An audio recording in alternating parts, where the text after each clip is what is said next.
Hello and welcome to the UX Tea Break, where I talk about my biggest blooper.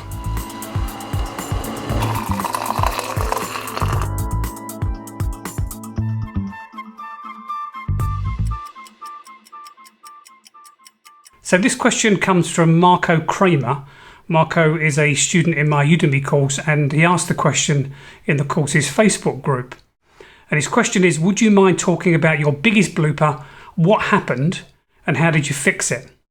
So I thought this was an interesting question because when I started thinking about it, I must admit I struggled at first, and I don't mean this in the kind of sense that, that like when you're asked at an interview, what's your biggest weakness? And you actually talk about a strength like, I'm really task focused, and then kind of present it in a way to pretend it's a weakness. I don't mean that at all. I was thinking, what mistakes have happened to me in the past when I've been doing consulting work. And I've realized that I've never been in a situation where I've been able to make a really, really big mistake, because every situation that I'm in, the process that I follow with user-centered design always means that you're able to trap those problems. So you obviously make mistakes. Continually you're making mistakes, but there always tend to be small mistakes because you're making small bets. And as a consequence, you're never in the situation where you launch a product which is going to be a total failure. But there was one that I wanted to tell you about, which I think is very relevant to this discussion. And this happened to me a while back. It must have been like 10, 15 years ago. It was before the iPhone, but there were smartphones around at the time. And I was working for a telecommunications company that shall remain nameless.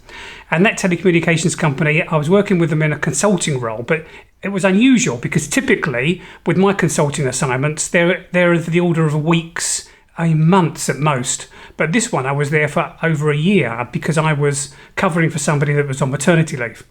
And that meant that I was involved in lots of projects that the organisation was involved in. Some of these were short projects, some were longer projects.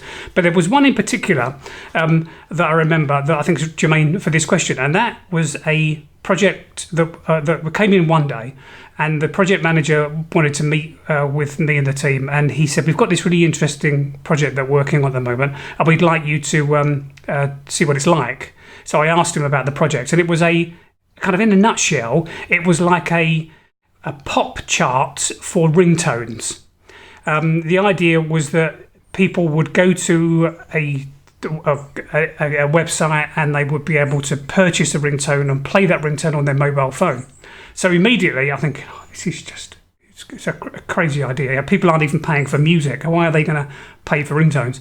And so I suggested, well, we need to let's do some field research and find out what the users need behind this. How do they go about doing ringtones at the moment? What does that fit into their lives and the kind of person that they want to pretend they are to the world and those kind of things? And the project manager said, yeah, but we can't do that. We've already got a system. Can't you just find out whether or not people like it?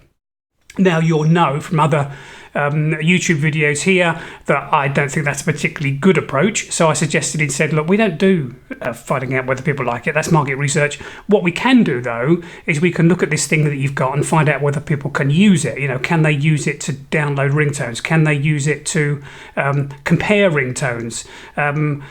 We can find the problems that they run into when they're doing those various tasks. So the project said, whatever, just do your magic and let me know, and then we can release it. So we set up a usability test and we tested this particular product. Now it was kind of twofold. It could run on a website, but it could also run on what was called then WAP, which was like the internet for smartphones before that completely got abolished. But we tested it on both platforms, and the audience for it were teenagers. So we ran the test.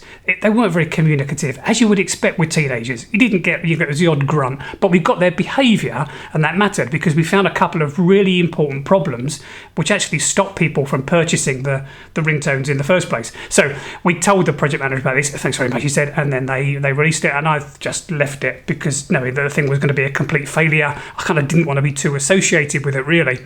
And then I bumped into the project manager a couple of months later in the canteen, and he said, thanks very much for the testing that you did. I know I never got back to you, but it was really helpful, and we released the product." And he said, "It's done really well. We've done 6 million in the last couple of months."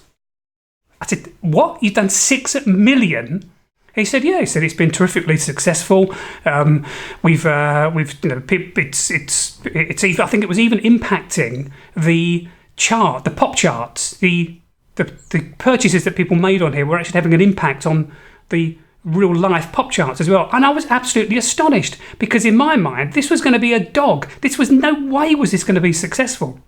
And then when I reflected on it, I realized the reason why. And the reason is because I can't put myself in the heads of teenagers as much as I'd like to, and I know I was one once, believe it or not. I don't really know what their goals are, what they're trying to achieve, and what their values are. And what this reminded me is the fact that it's like the most important rule in UX, and also the quickest to forget, which is you are not the user.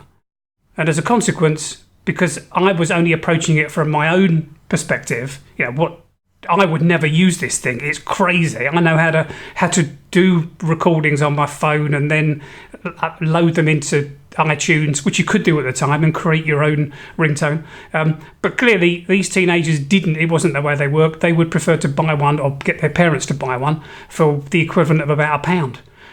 So that was my biggest blooper. Fortunately, like a good example there, if I'd been on a panel and that panel had decided whether or not projects should go ahead, I would have said, don't go ahead with this. It's ludicrous. Even without user research, it's a terrible idea.